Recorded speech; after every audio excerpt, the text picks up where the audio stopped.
Mr. Prime Minister, delegates, ladies and gentlemen, it is indeed a great honor for me to be here this afternoon and to see you at work in this convention and to listen to the Prime Minister's words. And I've heard reports about your statement yesterday.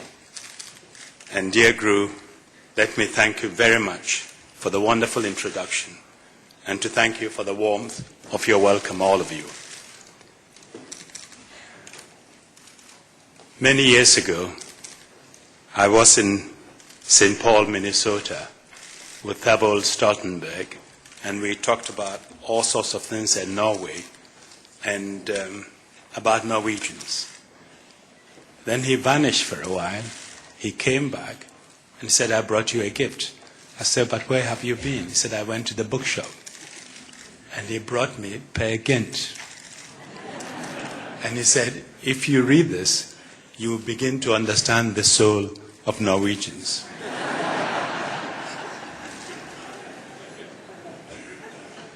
I read it cover to cover, but I cannot say that I fully understand Norwegian.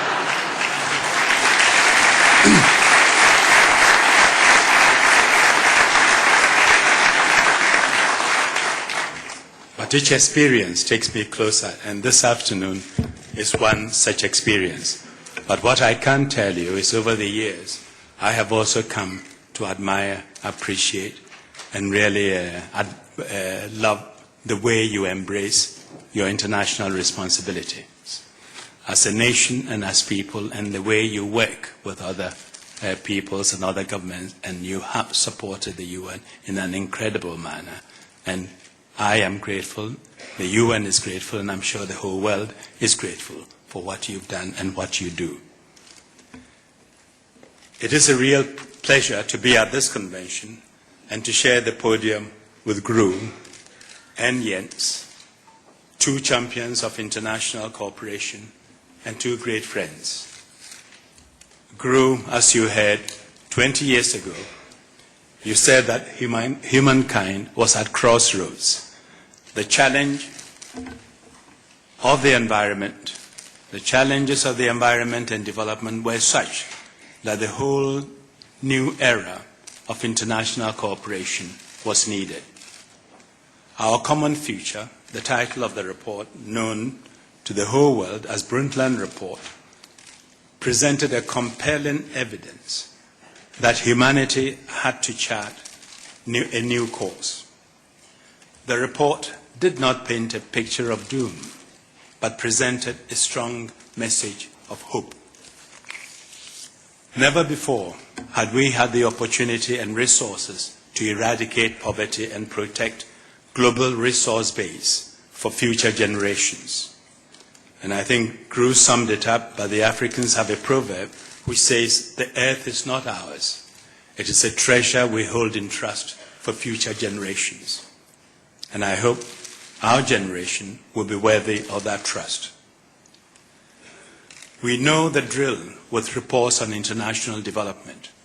Far too often, they are issued to great fanfare and over time make the ignominious journey from press conference to a forgotten corner of a bookshelf and then to the dustbin.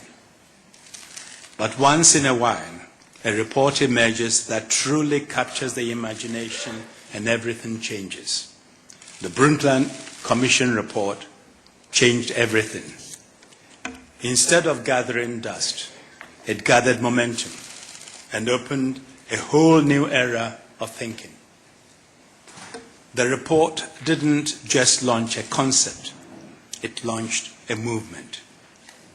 In the eyes of many, Secretary General Perez de Cuellar took quite a risk when he asked a young woman from Norway to take on such a Herculean task. And I know you were reluctant to accept. But having already become Prime Minister at the age of 41, your talent, courage, and leadership qualities were already evident. As chair of the Commission, all of Gru's skills came into play as a diplomat, as a negotiator, as a consensus builder, as a visionary. At the end of the day, GRU presented a consensus document and a milestone in the history of the United Nations. The Brundtland Report led to the UN Conference on Environment and Development, also known as the Earth or the Rio Summit of 1992. This was the world's first televised UN conference. At Rio, we adopted, as you heard earlier, the UN Framework Convention on Climate Change, the Biodiversity Convention, and the Rio Principles and Agenda 21. There is a straight line from the Rio Summit to the Biodiversity Convention to the Kyoto Protocol, all the way to an inconvenient truth. That line starts with GRU Harlem Brundtland. All that is missing is the Academy Award.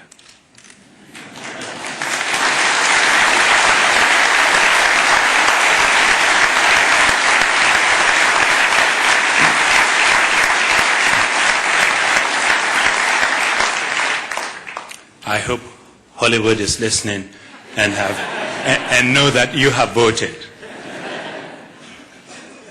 GRU Brundtland changed the climate. She quite literally changed the climate for the better. The climate of awareness, the climate of dialogue, the climate of action. In 1997 was also the year when I took office as Secretary General of the United Nations.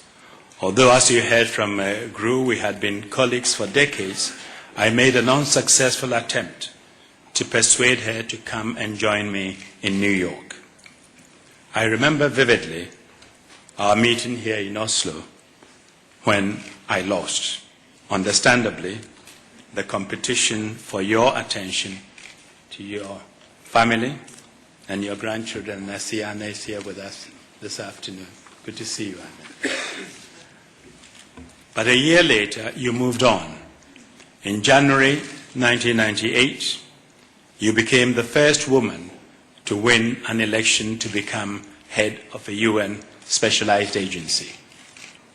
As Director General of World Health Organization, you were a passionate advocate for action on global public health and its challenges.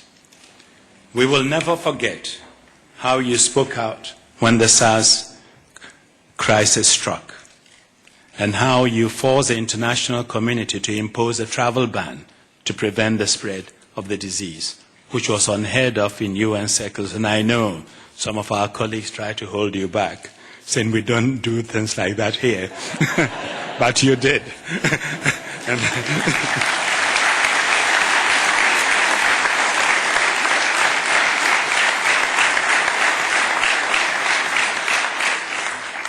And we will also remember your courage and conviction for taking on the all-powerful tobacco industry. I remember once at the meeting not too long ago, a foreign minister sat in front of GRU and pulled out a big cigar, lit it, and a fellow sitting next to me said, "He's a courageous man." To do this in front of GRU.